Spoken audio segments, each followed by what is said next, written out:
এরকম আরো অনেক সিনেমা দেখতে হলে ডাউনলোড করুন ক্লিক অ্যাপ। ধূমপান স্বাস্থ্যের পক্ষে ক্ষতিকর, এর ফল ক্যান্সার।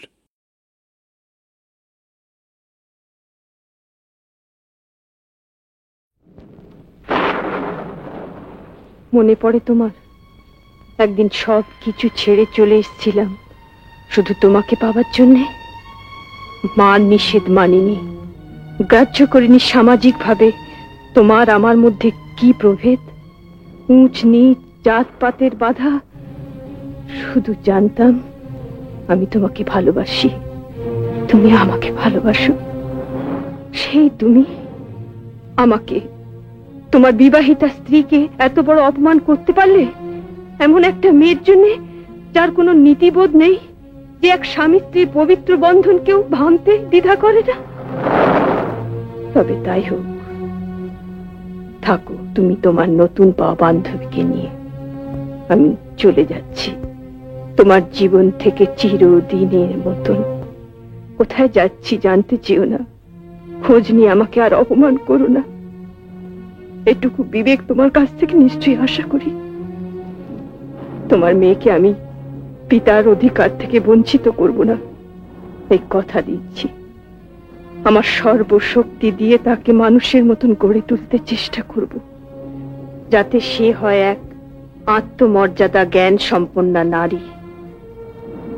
তারপর যেদিন 18 বছরে সে পা দেবে, সে ফিরে যাবে তার বাবার কাছে। এই আমার প্রতিশ্রুতি, এটি প্রতিভা।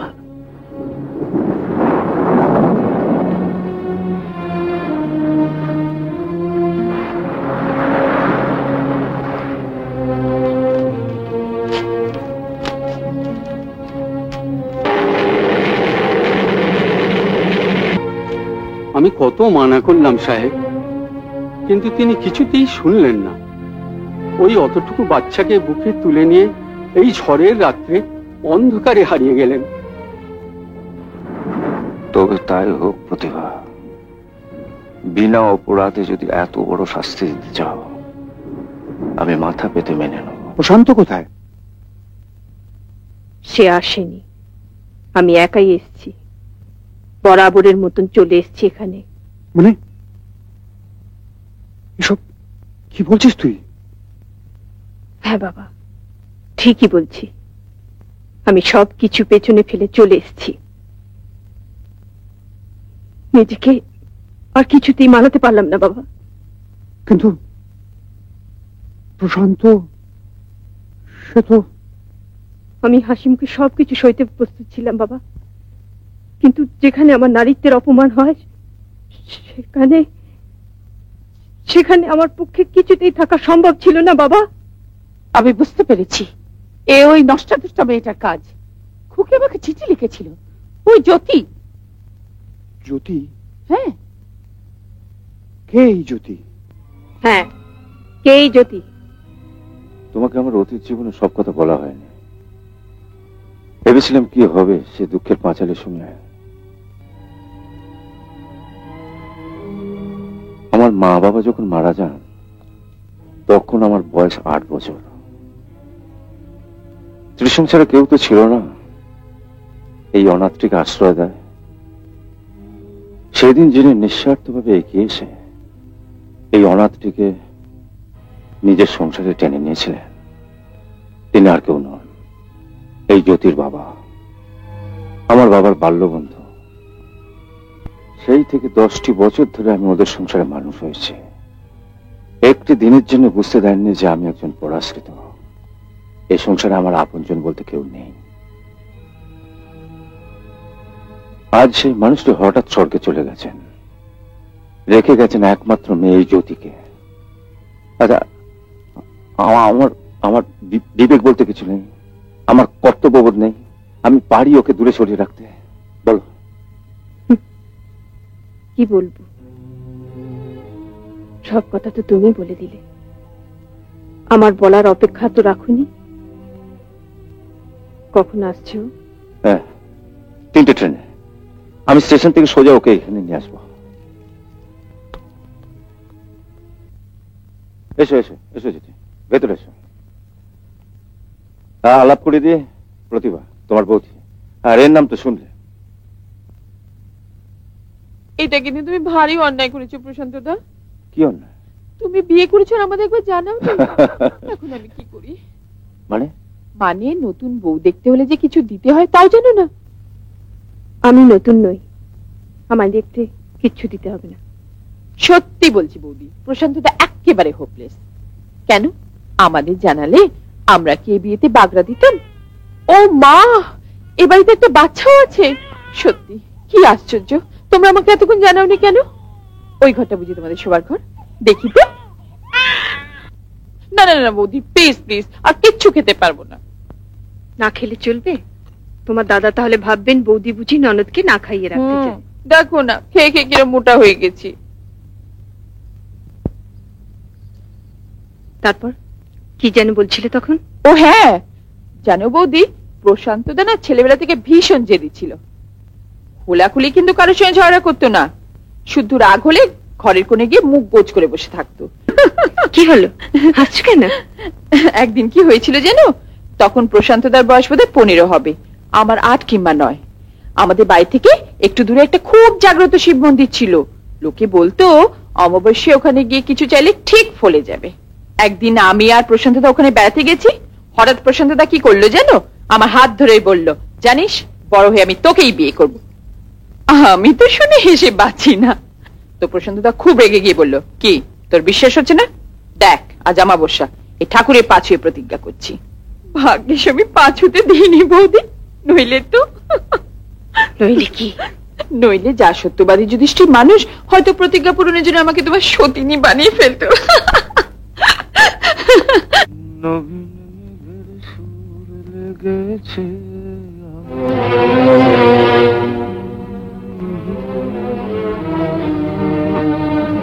আরে কি ব্যাপার, আজ সে বিকেল থেকে তোমার কোনো পাত্তাই নেই? আমি না আসায় তোমার কোনো অসুবিধা হয়েছে? বেশ তো মনের আনন্দে গান গাইছি। কেন জানি না, আজ হঠাৎ সবকিছু ভীষণ ভালো লাগছে। তোমার ওই পাতানো বোনটি এখানে কতদিন থাকবে বলতে পারো? হঠাৎ এ কথা বলছো কেন? জিজ্ঞেস করছিলাম।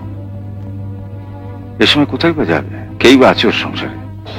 তাই ভাবছিলাম যতদিন বিয়ে থা না হয় এখানেই থাকুক, এখানে থেকেই পড়াশোনা করুক। তাহলে যে আমাকেই অন্য কোথাও থাকার জায়গা খুঁজে নিতে হয়? মানে কিছুই নয়, ও আর আমি দুজনে একই ছাদের নিচে থাকতে পারবো না, এই তোমায় জানিয়ে দিলাম। প্রতিভা, তুমি কি পাগল হলে নাকি? এরকম একটা অকারণ সন্দেহ তুমি করতে পারলে কি করে? আমি কোনো কথা শুনতে চাই না। কাল হয় ও নয়তো আমি, দুজনের একজন এই বাড়ি ছেড়ে চলে যাবে, এই আমার শেষ কথা। আমার কাছে থাকার ওর কোনো অসুবিধাই ছিল না, কিন্তু আমাদের স্বামী স্ত্রী দুজনকে প্রায় কাজের চাপে বাইরে যেতে হয়। খালি বাড়িতে একা একটি মেয়ে। তাই বলছিলাম আপনাদের হোস্টেলে যদি এক ব্যবস্থা। না, এখানকার সব খরচপত্র আমি দেবো, আমি এখানকার লোকাল গার্জেন থাকবো। ওকে নিয়ে আপনাদের কোনো সমস্যা হবে না ম্যাডাম। আজ তোমায় কেন এখানে ডেকে এনেছি যদি কিছু না মনে করো তো বলে। আমি জানি প্রশান্ত দা, আমাকে অন্য কোথাও চলে যেতে হবে, এই তো। না যদি না, তুমি আমাদের ভুল বুঝো না। আসলে তোমার এই বয়সে তোমার সমবয়স্ক মেয়েদের সঙ্গে থাকাটাই উচিত। মনের কথা বলার মতো সঙ্গী পাবে, সহপাঠী পাবে। তুমি আমার সম্পর্কে যা উচিত ভেবে স্থির করবে আমি তাই মেনে নেব। আর তুমি তোমার বৌদি সম্পর্কে কোনো ভুল ধারণা নিয়ে যাও না। ও সত্যি খুব ভালো মেয়ে, যদি একটু। আমি বুঝি প্রশান্ত দা, আমায় কবে যেতে হবে বলো? ধরো কাল, মানে পরশু থেকে তো ক্লাস শুরু হচ্ছে, একদিন আগে যাওয়াই তো ভালো, তাই না? বেশ, কালই যাব। যা তোমাকে লিখে বোঝাতে পারবো না। আজ একটা মাস আমরা দুজনে যেন নির্বাসিত দুটো দ্বীপে, মিলতে চাইলেও পাচ্ছি না, বুক ফেটে গেলেও মুখে ভাষা খুঁজে পাচ্ছি না। হ্যালো, হ্যাঁ মিস্টার চৌধুরী বাংলো, বলুন। আমি গার্লস হোস্টেল থেকে কথা বলছি। মিস্টার চৌধুরীকে জানিয়ে দেবেন তার ওয়ার্ড মিস জ্যোতি দত্ত অসুস্থ, পরশু থেকে জ্বর হয়েছে, জ্বরটা একটু বেশি। মেয়েটি মিস্টার চৌধুরীকে দেখবার জন্য খুব অস্থির হয়ে পড়েছে। উনি যেন তাড়াতাড়ি এসে একবার দেখা করে যান। ঠিক আছে, হ্যাঁ, তুমি আমার মিথ্যে বুঝিয়ে এসছো, শুধু আজ নয়, চিরদিন। এই যদি তোমার মনের ইচ্ছে ছিল, তাহলে কেন তুমি ওই জ্যোতিকে বিয়ে করলে না? কেন আমাকে এভাবে ধোকা দিলে? ধোকা আমি কাউকে দেইনি, সেটা তুমিও জানো, আমিও জানি। কিন্তু তোমাকে বিয়ে করার শর্ত যদি এই হয়ে থাকে আমাকে আমার অতীত সম্পূর্ণ ভুলে থাকতে হবে, তাহলে আমি অপারক। তুমি না একজন দায়িত্বজ্ঞান সম্পন্ন পুরুষ? তোমার স্ত্রী আছে, একজন শিশু সন্তান আছে, তাদের এভাবে ফেলে রেখে একজন পরনারীর সঙ্গে এভাবে? তোমার এই অসম্মানজনক উক্তি তুমি ফিরে নেবে, এটাই আমি আশা করব। কেন নেব? যা সত্যি তা বলতে ভয় পাবো কেন? অস্বীকার করতে পারো তুমি জ্যোতিকে ভালোবাসো না? তোমার এই প্রশ্নের উত্তর আমি দেব না। কেন দেবে? সত্যিকে স্বীকার করতে তুমি ভয় পাও। নিজ তোমার মন, নিজ তোমার সন্দেহ। কি বললে? কি বললে তুমি? আমি হ্যাঁ, যা সত্যি তাই বললাম, তোমাকে খুশি করার জন্য। শুধুমাত্র তোমার জন্য আমি একজন নিষ্পাপ অসহায় মেয়েকে এই আশ্রয় থেকে দূর করে দিয়েছি। আমার বিবেক, আমার কর্তব্য জ্ঞানকে পর্যন্ত বিসর্জন দিয়েছে। তবু তোমার সন্দেহ গেল না? এত তোমার ছোট মন। তোমাকে পরিষ্কার বলে দিয়ে যাচ্ছে, জ্যোতি আর কোনোদিনও তোমার সামনে এসে দাঁড়াবে না। তাই বলে জ্যোতিকে আমি ভুলে যাব, এ কখনোই হতে পারে না। তুমি বললে কোথায় যাচ্ছ তুমি? কোথায় যেতে পারি সেটা নিশ্চয়ই তোমার অজানা নয়। একটি মেয়ে রোগ শয্যায় পড়ে আছে, তাকে দেখতে। না না, তুমি যাবে না। আমাকে যেতেই হবে। আমি তোমাকে শেষবারের মতো নিষেধ করছি, যদি যাও তাহলে এর পরিণতির জন্য তুমি দায়ী হবে। পরিণতি যাই হোক, যেতে আমাকে হবেই।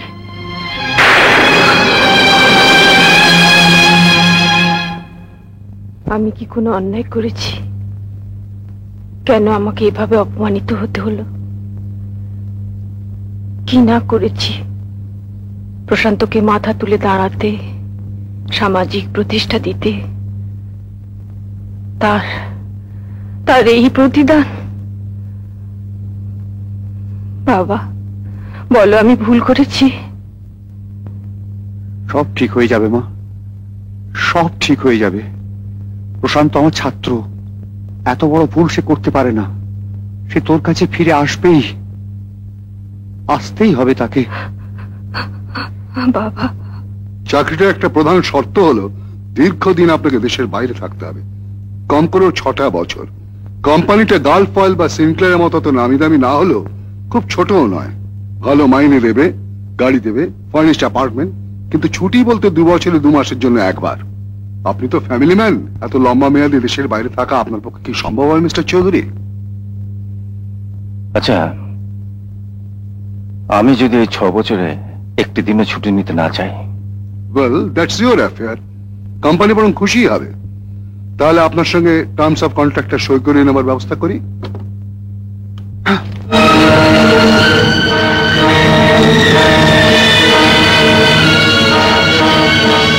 প্রতিভা, প্রতিভা, কি হয়েছে বাবা? কি হয়েছে?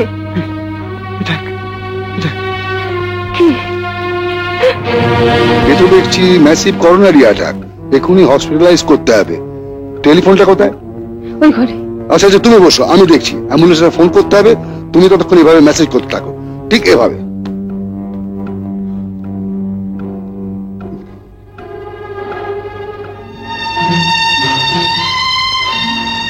প্রতিভা, বাবা আলমারিতে আমার উইলটা। এখন এসব কথা কেন? আমার উচিত ছিল জোর করে তোকে স্বামীর ঘরে পাঠিয়ে দেওয়া, কিংবা এই বিয়ে ভেঙে দিয়ে নতুন করে বিয়ে দেওয়া। আমি পারিনি। তোর এই দুর্ভাগ্যের জন্য আমি দায়ী। তুমি কোনো ভুল করনি বাবা। তোমার মা কতদিন তাকে ছেড়ে রয়েছি, কতদিন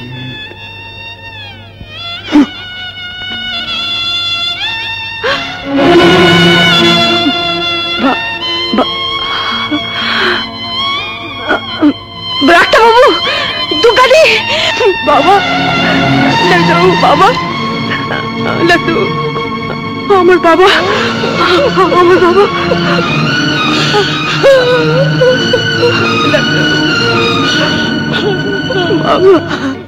হ্যালো মিস্টার চৌধুরী, হ্যালো। শুনছি নাকি আপনি এদেশ ছেড়ে চলে যাচ্ছেন? ঠিকই শুনেছেন, ভাবছি দেশে ফিরে যাব। ফানি, এত ভালো মাইনের চাকরি ছেড়ে দিয়ে দেশে এত সুযোগ সুবিধা পাবেন, খাওয়ার ভাবনা নেই, থাকার ভাবনা নেই, টাকা ফেলে ছুঁড়ে খরচ করলেও ফুরোতে চায় না। আর দেশে শুনেছি ডাস্টবিনে এঁটো কাটাগুলো পড়ে থাকে না। তবু আমি ফিরে যাব স্থির করেছে। সেই অভাবের মধ্যে ধুলো, ধোঁয়া, ট্রাম বাসে ভিড়, আমাদের সেই বহু নিন্দিত কলকাতায়। খুব ভালো করে ভেবে চিন্তে দেখবেন মিস্টার চৌধুরী। দেখুন, এখানে আমরা 5 জন ইন্ডিয়ান আছি, তার মধ্যে মাত্র 2 জন বাঙালি। আপনার সঙ্গে দেখা না হলে হয়তো মাতৃভাষাটাও ভুলে যেতাম।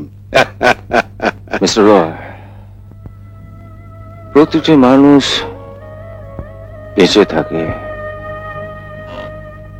কাজ করে, সংগ্রাম করে, সঞ্চয় করে। কেন? কোন একটা স্বপ্ন পেছনে থাকে বলেই তো। তেমনি একটা স্বপ্ন আমিও গত 15 বছর ধরে দেখে আসছি।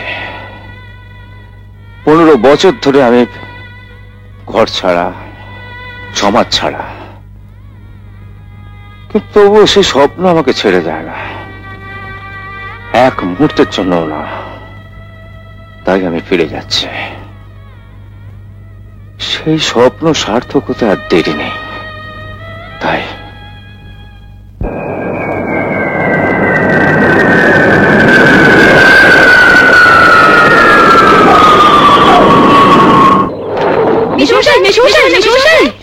কি ব্যাপার, সবাই একসঙ্গে ছুটে এলে যে? আপনার কাছে একটা আর্জি ছিল যে আমাদের। ও ভালো ভালো, তা একটা আর্জি কেন? আমি তোমাদের 10টা আর্জি শুনতে রাজি আছি, কিন্তু গাড়িটা সবে পালিশ করা হয়েছে, হাত লাগালে দাগ হয়ে যাবে যে। কিন্তু আমাদের আর্জিটা যে গাড়িটা নিয়ে। ব্যাপারটা তো ঠিক বুঝতে পারলাম না। আমাদের ফাইনাল পরীক্ষা হয়ে গেছে না? হ্যাঁ, কিন্তু তার সঙ্গে আমার গাড়িটার কি সম্পর্ক? গাড়িটাই তো আসল। যা বাবা, আবার সব গুলিয়ে গেল।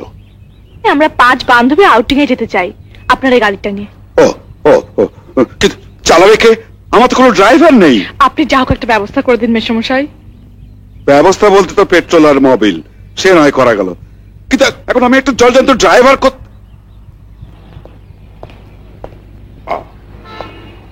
ওই ড্রাইভারটাকে দিয়ে কাজ চলবে?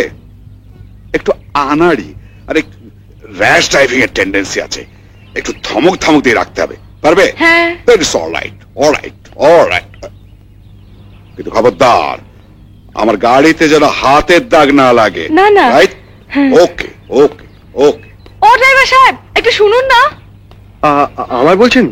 হ্যাঁ শুনুন। কি হয়েছে রে, এত হাসছিস কেন? মাধু ওই ড্রাইভারের সঙ্গে কথা বলতে গেছে। এবার যে সত্যি সত্যি নাটক জমে উঠলো। আমরা সামনের রোববার একটু আউটিং এ যাব, আপনি আমাদের ড্রাইভ করে নিয়ে যাবেন? ওই গাড়িটা তো পারবো না। কেন? ও মালিক বড় খারুস লোক। প্লিজ। 2টি শর্ত আছে। কি বলুন? প্রথমটা হচ্ছে, যদি কোনো হাতের ছাপ লাগে গাড়িতে, তাহলে মালিকের কাছে জবাবদিহি করতে পারবো না।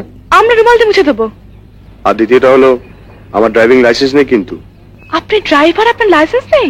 না, নেই।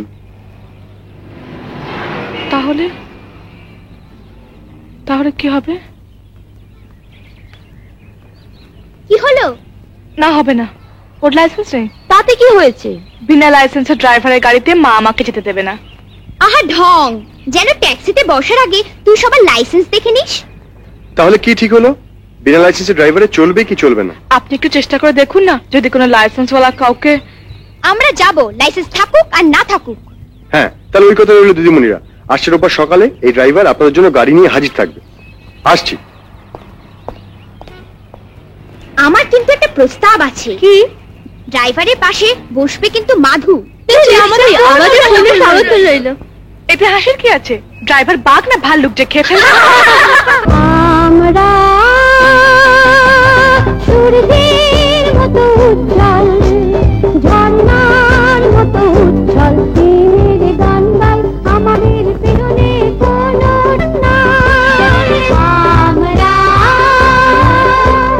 সূর্যের মতো উজ্জ্বল, ঝর্ণার মতো উজ্জ্বল, আমরা আগামী দিনের গান গাই আমাদের পিছনে কোনো ডাক নাই। আমরা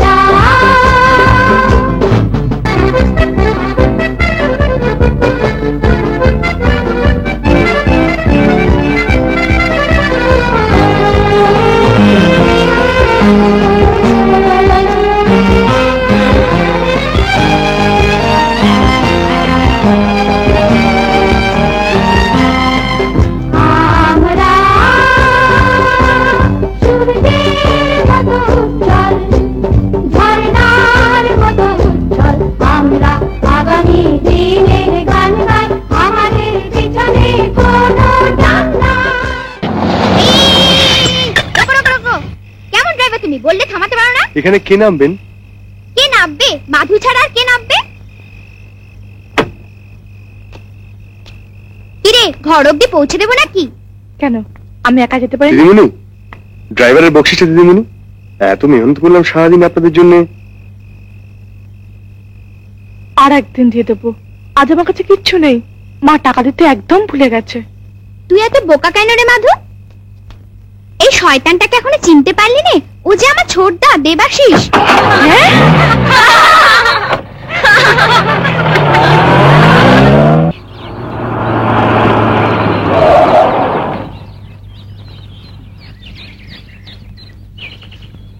এই যে দিদিমণি, আমার সেদিনকার ড্রাইভারের বকশিসটা কিন্তু এখনো বাকি রয়ে গেছে।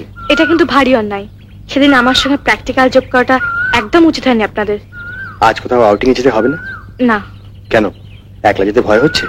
না, বাড়ি যাব, কাজ আছে। চলুন পৌঁছে দিচ্ছি। না, বাসে করে চলে যাব। ভরসা হচ্ছে না। আজ কিন্তু আমি আর আনলাইসেন্স ড্রাইভার নই, রীতিমতো আরটিও স্ট্যাম্প মারা। আজকের ডেট। চলুন, আরে চলুন চলুন, এক্ষুনি ভিড় জমতে শুরু করে দেবে।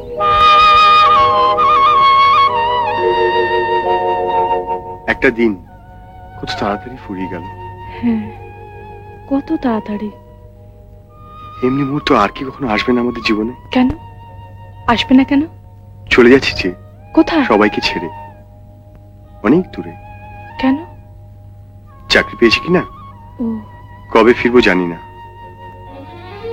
তাই যে মাধুরী চৌধুরীকে ছেড়ে যাচ্ছি, ফিরে এসে তাকেই দেখবো নাকি।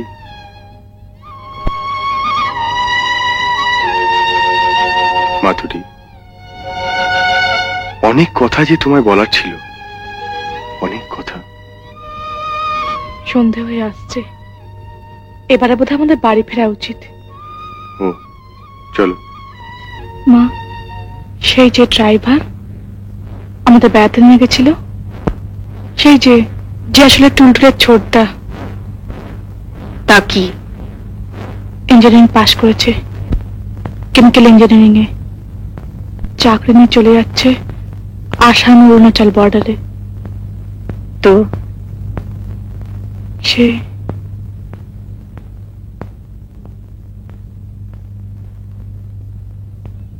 আমাকে বিয়ে করতে চাইছে।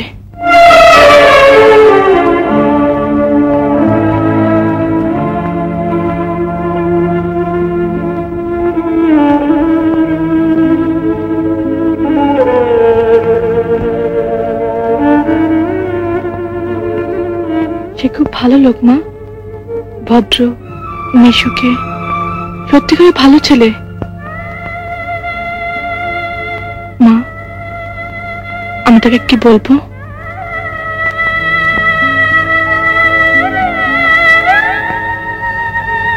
মাধু, তোমার বাবাকে ছেড়ে যখন আমি চলে এসেছিলাম, কথা দিয়েছিলাম 18 বছরে পা দিলে তার মেয়ে আবার তার বাবার কাছে ফিরে যাবে। আর 2 মাস বাকি আছে 18 বছরের।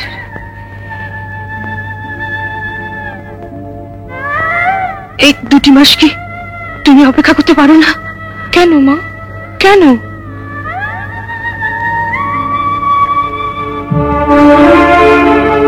কারণ তোমার ভবিষ্যৎ কি হবে তা স্থির করার মালিক আমি নই, তোমার বাবা। না, আমি মানি না। যে বাবাকে মনেও করতে পারি না, যার কাছে কোনোদিন কিছু পাইনি, স্নেহ, মমতা, ভালোবাসা, আমার উপর তার কোনো অধিকার নেই, থাকতে পারে না। তবু তিনি তোমার বাবা, আমি তার কাছে প্রতিজ্ঞাবদ্ধ।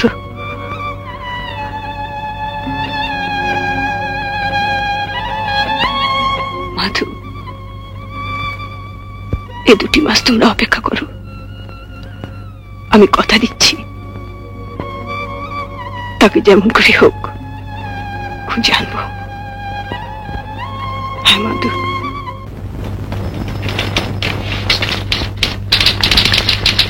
বৌদি,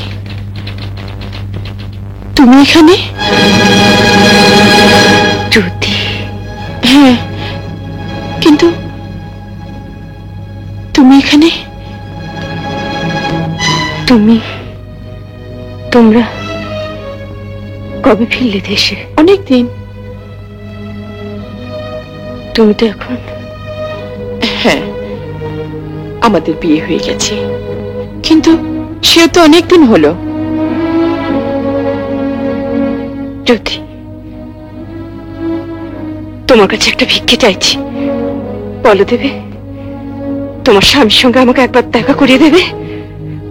আর আমি কিচ্ছু চাইবো না, কোনোদিনও চাইবো না, বলো দেবে? নিশ্চয়ই দেখা করে দেবো বৌদি, তুমি এসো আমার সঙ্গে, এসো।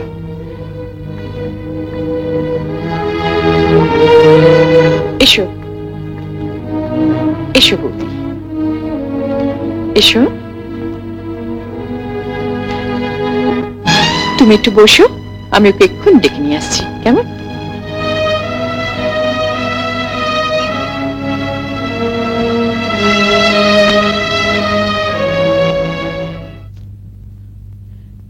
পরিচয় করে দিই, মিসেস প্রতিভা চৌধুরী, আমার দাদা প্রশান্ত চৌধুরীর স্ত্রী, আর আমার স্বামী দেবেশ চৌধুরী। নমস্কার।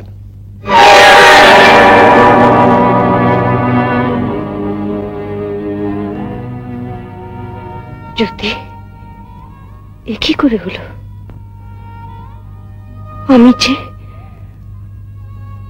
আমি যে গত 15টা বছর ধরে জেনে এসেছি যে আমি প্রশান্ত দাকে বিয়ে করেছি, তা কি করে সম্ভব হতো? আমি তো তোমার ঘর ভাঙার জন্য সেদিন তোমার সংসারে যাইনি বৌদি।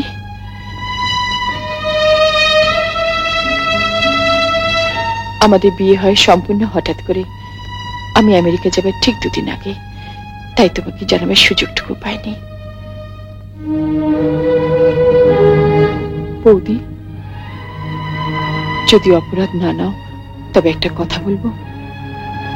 ভুল তোমরা সেদিন দুজনেই করেছিলে, তুমিও প্রশান্ত দাও। তুমি কি কখনো নিজের ভালোবাসা দিয়ে তাকে কাছে টেনে নিয়েছিলে? তিনিও কি তার মনের দুয়ার কখনো তোমার কাছে খুলে দিয়েছিলেন?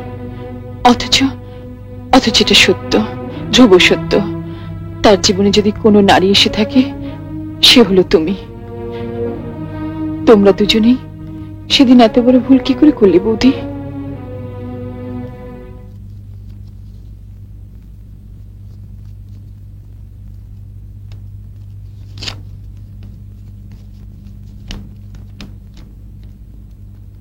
মা, আমি চলে যাচ্ছি দেবাশিসের সঙ্গে।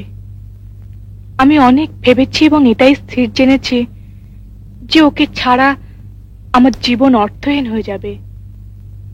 আমাদের বিয়ে হয়ে গেছে রেজিস্ট্রি করে। আজই তুমি আমাদের আশীর্বাদ করবে না মা?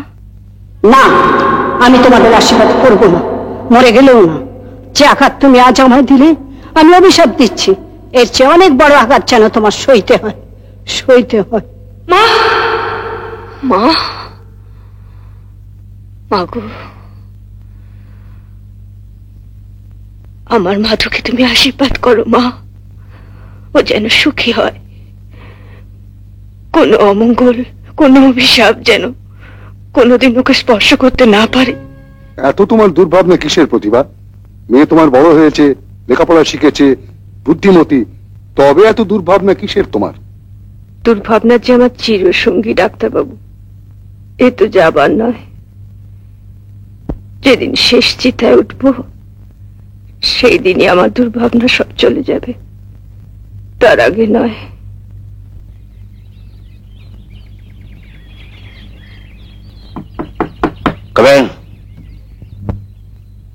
স্যার, আমার নাম দেবাশিস রায়। আমি একটা অ্যাপয়েন্টমেন্ট লেটার পেয়েছি from the regional office ONGC. এখানে লিখেছে যত তাড়াতাড়ি সম্ভব এখানে সে জয়েন করতে। Thank you sir.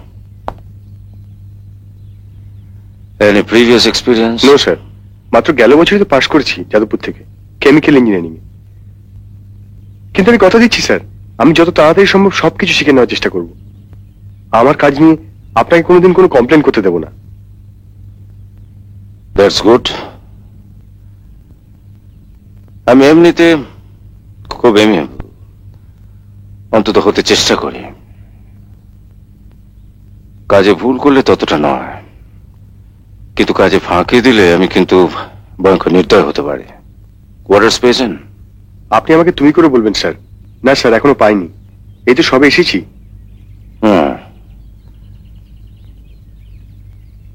যতদূর মনে পড়ে নদীর ধারে যেন একটা বি টাইপ কোয়ার্টার খালি ছিল, দুটো ঘর, একটা কিচেন। বাদ ভাই, তুমি বিয়ে করেছো? আগে হ্যাঁ, মাত্র 10 দিন আগে। আমার স্ত্রীও আমার সঙ্গে এসছেন। আচ্ছা, কোথায় আছেন তিনি? আপাতত বাস স্টেশনের পাশে একটা দোকান ঘরে দোতলাটা খালি করে নিয়েছি। ঠিক আছে, আমি দেখছি আমি কি করতে পারি। তাহলে কাল থেকে তুমি কাজে জয়েন করো। Good luck. Thank you sir.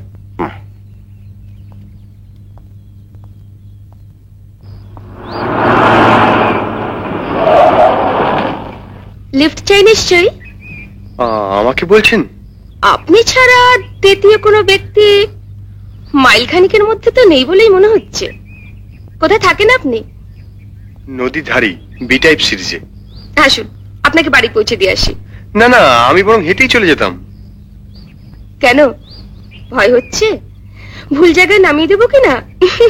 আসুন আসুন। আপনি এমন ভাব করছেন যেন আমি আপনাকে কিডন্যাপ করে নিয়ে যাচ্ছি। না না, ডাক কেন? তবে ভালো করে বসুন।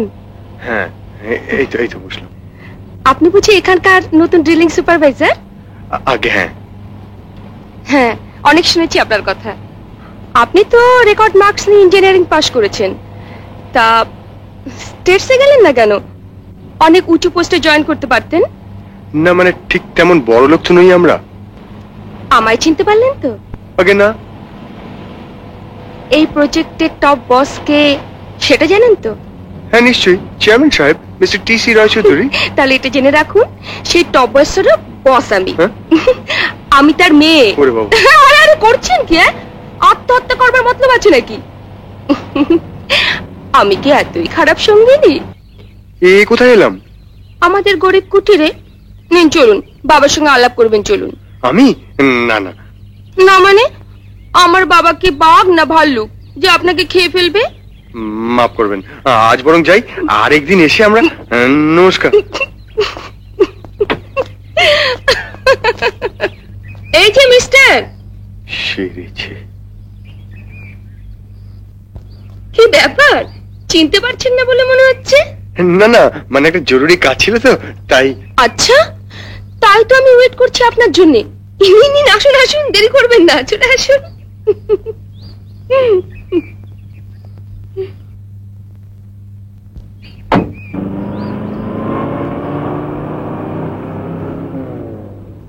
Yes, project office. আচ্ছা, আমি মিস্টার দেবাশিস রায়ের সঙ্গে কথা বলতে পারি? দেবাশিস তো সারাদিন এখানে আসেনি, ও হয়তো ড্রিলিং সাইটে আছে। আমি সেখানেও ফোন করেছিলাম, উনি অনেকক্ষণ বেরিয়ে গেছেন। ও, তাহলে হয়তো কোয়ার্টার্সে ফিরে গেছে। আপনি সেখানে ফোন করে দেখুন। আমি সেখান থেকেই বলছি, আমি তার স্ত্রী। ইচ্ছে হয় না একটা ঘর বাঁধি শুধু দুজনের জন্য? এবারে বোধহয় আমাদের ফেরা উচিত। এক্ষুনি অন্ধকার নেমে আসবে। এমন নির্জন জায়গায় একটা বিপদ আপদ আসতে কতক্ষণ? বিপদ এলেই বা আপনি তো রয়েছেন আমার সঙ্গে, পারবেন না আমাকে বাঁচাতে? চেষ্টা তো করবই, কিন্তু আমি সামান্য মানুষ, আর আমার সাধ্যই বা কতটুকু? সেই সাধ্য যাতে বাড়ে সেই চেষ্টাই তো করছি আমি। জানেন, হেড অফিসে একটা খুব বড় পোস্ট খালি হচ্ছে, চিফ রিসার্চ অফিসার। আমি বাপিকে বলেছি এই পোস্টটা যে করে হোক আপনাকেই দিতে হবে। বলুন, ঠিক বলিনি? আপনি কেন যে আমার জন্য এত করছেন? যাকে ভালো লাগে তাকে বড় দেখতেই যে চাই আমি। মিস রায়চৌধুরী। চন্দা, আজ থেকে আমি তোমার কাছে শুধুই চন্দা। আমি আমার ব্যক্তিগত জীবন সম্পর্কে কিছু... থাক, আজ থাক। একদিন শুনবো, একদিন তোমার সব কথা শুনবো। দেবাশিস, আমি একটা বুড়ো লোক যে সারাটা দিন অফিসের এই 4 দেওয়ালের মধ্যে কাটিয়ে দেয়। তাই বলে ভেবো না আমি অন্ধ কিংবা বধির। স্যার, আমি ঠিক বুঝতে পারছি না। বুঝতে তুমি ঠিকই পারছো, কারণ তুমি বোকা নও। দেবাশিস, একটা অনেক পুরনো প্রবাদ বাক্য আছে, তাতে বলে সবকিছুর একটা উপযুক্ত মুহূর্ত আছে। হাসি, কান্না, আশা, আকাঙ্ক্ষা, জীবনের উন্নতি অবনতি, ঠিক তেমনি একটা মুহূর্ত আসে যখন মানুষকে থমকে দাঁড়িয়ে ভাবতে হয়, আমি কি ঠিক পথে চলেছি? এই ভাবনাটাই আজ তোমাকে ভেবে দেখতে অনুরোধ করছে। আশা করি এই বুড়ো লোকটার এই অযাচিত কথাগুলো একটু ভেবে দেখবে। কি এমন দুর্ঘটনা ঘটে গেছে? কি এমন জঘন্য অন্যায় আমি করে ফেলেছি যার জন্য তুমি সারা দুনিয়া তোলপাড় করে বেড়াচ্ছ? একজন মহিলা যে আমার উপরওয়ালার মেয়ে, সে যদি কটা দিন আমায় নিয়ে ঘুরে বেরিয়েই থাকে, তাতে আমার কি দোষ? আমি তাকে না বলবো কি করে? আমি তো তোমার কাছে কোনো কৈফিয়ত চাইনি। তুমি চাকরিতে উন্নতি করো, অনেক বড় হও, শুধু আমাকে এই মিথ্যাচারের হাত থেকে রেহাই দাও। মাধুরী, বি রিজনেবল। এটুকু সামান্য ব্যাপার নেই যদি তুমি লাইক এ নিউরোটিক ওম্যান। সামান্য ব্যাপার, তাই না? আমি ছুটিবাড়িগ্রস্ত, তাই বলে না? আমার মা এর চেয়ে সামান্য ব্যাপারে আমার বাবাকে চিরদিনের মতো ছেড়ে এসেছিলেন। আমি সেই মায়ের মেয়ে। Don't forget that. Madhuri, please don't touch me. ওই নোংরা হাতে আমার ছবে না। I hate you, I hate you, I hate you. শোনো মাধুরী, দরজা খোলো। একি please, I request you Madhuri. তুমি গত কদিন ধরে কাজে যোগ দিচ্ছ না? হ্যাঁ স্যার। কেন? আমি চাকরি ছেড়ে দিচ্ছি, এই জায়গা ছেড়ে চলে যাচ্ছি। আমি চলে যাচ্ছ কেন? মনে আছে আপনি একদিন বলেছিলেন প্রত্যেক মানুষের জীবনে একটা মুহূর্ত আসে যখন তাকে ভেবে নিতে হয় কোন পথে মোড় নেবে সে। আমার সৌভাগ্য, আমি ঠিক সময়ে ঠিক পথের সন্ধানটি পেয়ে গেছি। সেটা কি?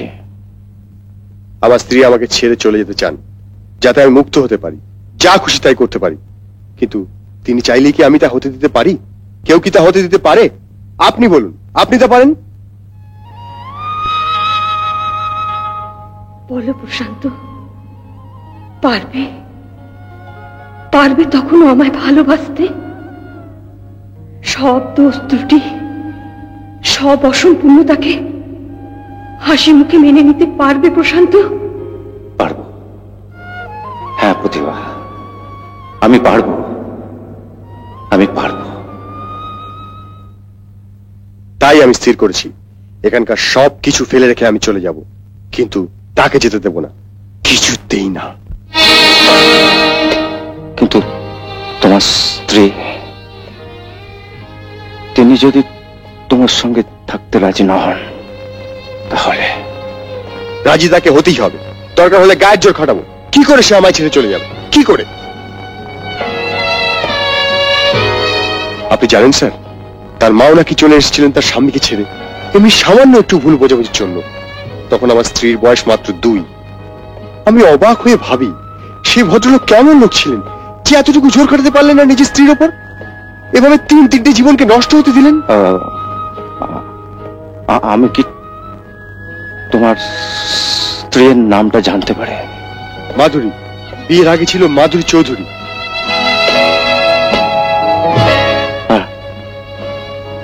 তার মায়ের নাম মিসেস প্রতিভা চৌধুরী।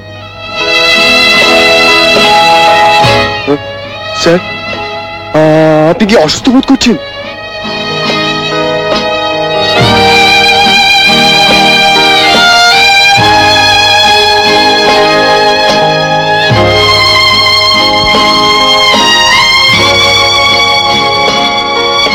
তুমি কি বলতে পারো সেই মিসেস চৌধুরী আজও বেঁচে আছেন কেন?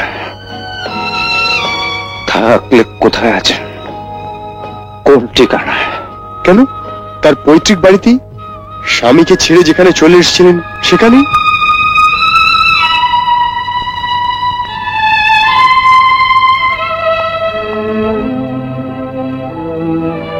তুমি যেতে পারবে না মাধুরী, আমি তোমায় যেতে দেব না, কিছুতেই না। জোর করে? স্বামী সেই অধিকারে? না মাধুরী, না, গায়ের জোরে নয়, আইনের জোরেও নয়, স্বামী সে অধিকারেও নয়। তোমায় আমি যেতে দেব না, তার কারণ তোমায় ছাড়া আমার চলবে না। তুমি আমার, তুমি শুধুই আমার, আমার। বিশ্বাস হচ্ছে না? এই দেখো আমার রেজিগনেশন লেটারের কপি। আমি এখানকার চাকরি ছেড়ে দিয়েছি, ছেড়ে দিচ্ছি এখানকার জীবন। তোমার চেয়ে দামি আমার কাছে আর কিছু নেই, তাই কোনো কিছুর বিনিময়ে তোমাকে হারাতে পারবো না মাধুরী।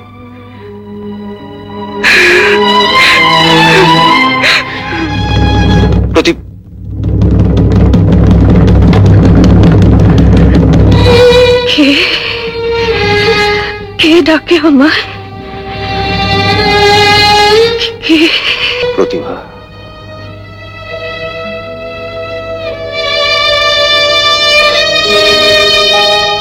তুমি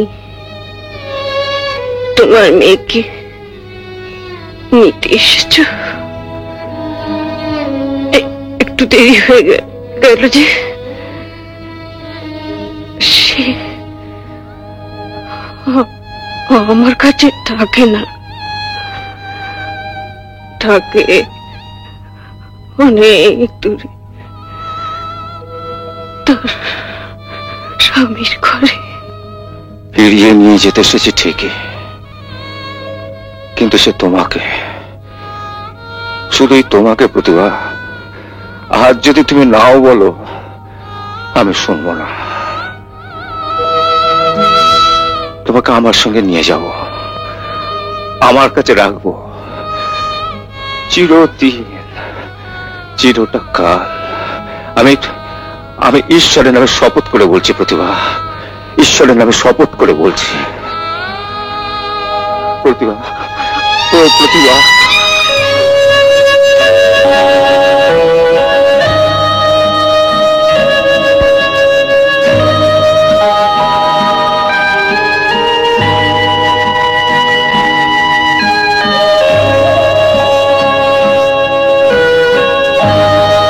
মা, আমি এসেছি মা। আর তো তুমি আমার ছেড়ে যেতে পারবে না। আমি কিছুতেই তোমার যেতে দেবো না, তোমাকে বাঁচতেই হবে। হ্যাঁ মা, তোমার মাধুর জন্য তোমাকে বাঁচতেই হবে। মাধু, ইনি তোমার বাবা। হ্যাঁ মাধু।